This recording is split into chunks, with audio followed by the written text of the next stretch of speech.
Welcome to the GPLama YouTube channel in what's been a relatively quiet week in bike computer news. Awkward. Yeah. Updates this week have started rolling out for the Edge 540, 840, 1040, Edge 1050 and Edge MTB cycling computers. Now, over the last few months, there's been a good cadence of updates for these in the beta stream, and those updates have finally been baked into the public firmware and are now rolling out to all units here. And there's a few notable updates you'll definitely want to know about. Now, first things first, firmware numbers of the current Garmin Edge cycling computers are now unified to 28.x, so this week's update being 28.20. So don't be alert or alarmed if your Edge 1050 goes from version 13 to version 28, or your Edge MTB goes from version 6 to version 28. This versioning update just brings everything into line and makes keeping track of things a lot easier for everyone. Now, speaking of not being easy to track, the changelog for 2820. Typically, beta updates and changes when reaching the public firmware stream are all collated in the public firmware release notes, and I'll dive into it and pick out the interesting items.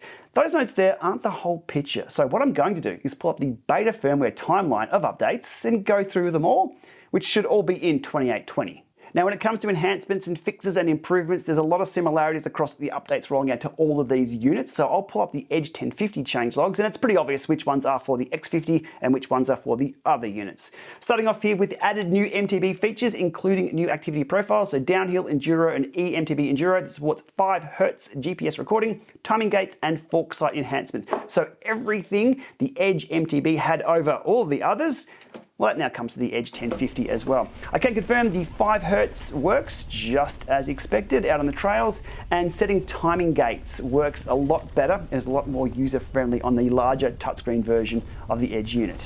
Next up, improve the map drawing performance and efficiency. That's across all units. Now, that's quite a big improvement or enhancement. A lot of riders, myself included, are using the map screen as their primary riding screen. You can reorder your screens, make that one screen number 1, so when you start off and start your activity, you've got your map screen on. There's feature-rich data on the maps, such as full detail to 1.2 kilometer zoom. You can have heat maps, which Garmin call popularity routing. You can have Climb Pro information on screen as well with the overlay on the maps. And you can add additional data fields as well. So map screen is my go-to. Anyhow, they've improved map drawing and performance efficiency. I found moving around the maps and the scrolling of the maps just fine, nice and quick. Added support for viewing adaptive training plans for triathlons, cool. Enabled short-term ephemeris for faster satellite acquisition. Okay, the translation of that is your units, when first turned on, are going to have a better idea of where the satellites are that it needs to connect to, so you can get riding a little quicker.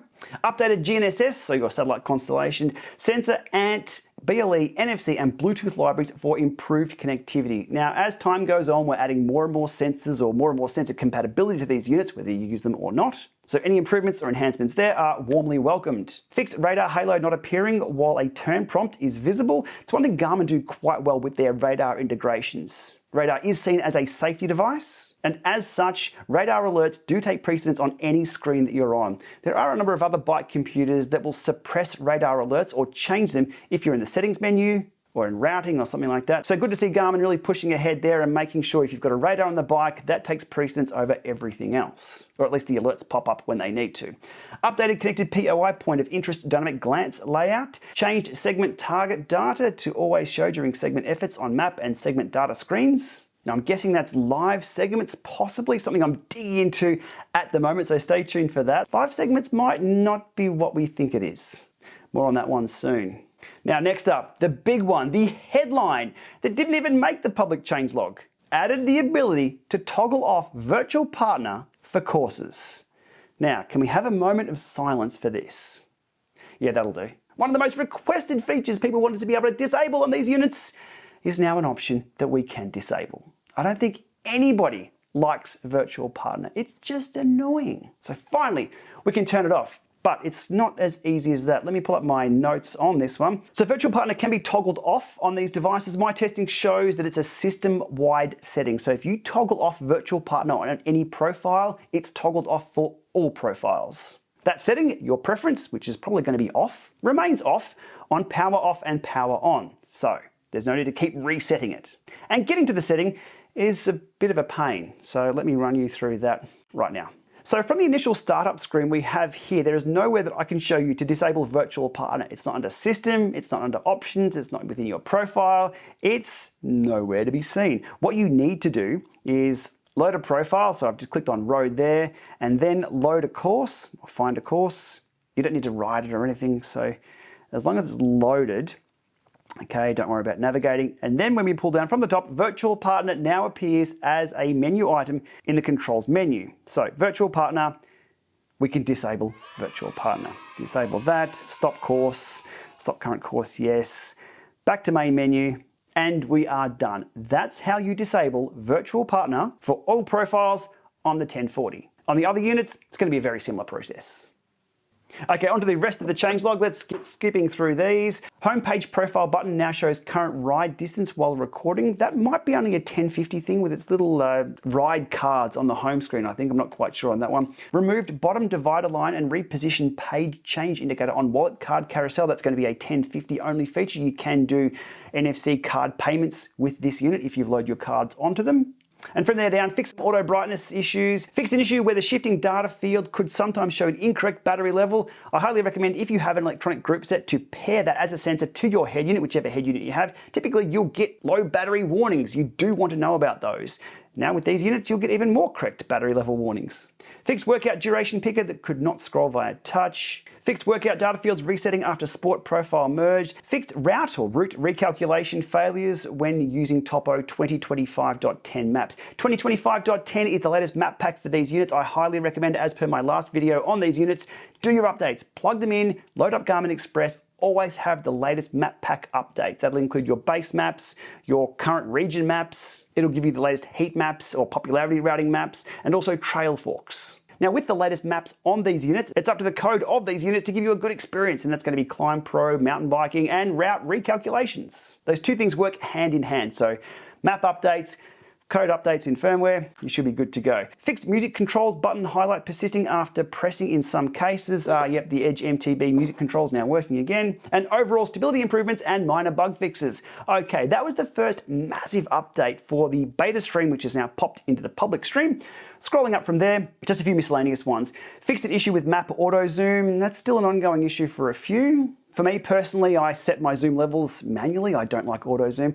Fixed an issue where Edge would boot loop upon sync with some cases.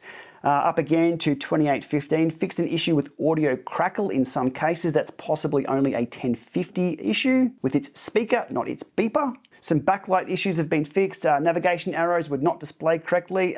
Here's an interesting one that I've reported recently over to Garmin. In Australia, we're on the wrong side of the road. So being told that exit is my third exit is a little confusing. Hopefully they can get on top of that one. Fixed recovery glance not displaying correctly in some cases. General improvements and fixes. Up again, fixed all-day heart rate graph display in Garmin Connect. Okay, cool. And 2820, this is the last changelog in the beta changelog. Fixed a bug where a paused activity lost data if the device slept before resuming or saving. Fixed an issue with inReach and pairing. Fixed an issue with tones not playing. And general improvements and fixes. Okay, that's the beta changelog timeline, bottom to top for the 1050. A lot also relates to these other units as well. Quickly popping over to the actual public changelog for the 1050. There's a few additions, there's a few changes. Let's quickly whip through these. Improved Climb Pro climb detection and resume functionality. So Climb Pro works best when you have the latest maps on here that are the most correct. Resume functionality, if you do a U-turn or you stop halfway up a climb, Climb Pro can drop out. Hopefully there's a few things that are fixed with that. Fixed nutrition and hydration alert functionality, something that I turn off typically. Added triathlon event and workout support. We saw a similar note to that in the beta changelogs. Added short-term ephemeris GPS support for faster GPS acquisition. Added the option to clear temporary files, including ephemeris data. I'll stop on that point there and do another demo on screen. Now you've probably encountered an issue where your units would just be laggy, they'll be slow, they take ages to boot up, and a factory reset fixes everything. I'm guessing this option to remove temporary files may be added just for support to possibly do something similar to that and bug fix. So let's go back, home screen. To get to this remove temporary files, it is menus, system, scroll down. I'm using the 1040, it'll be the same on the others.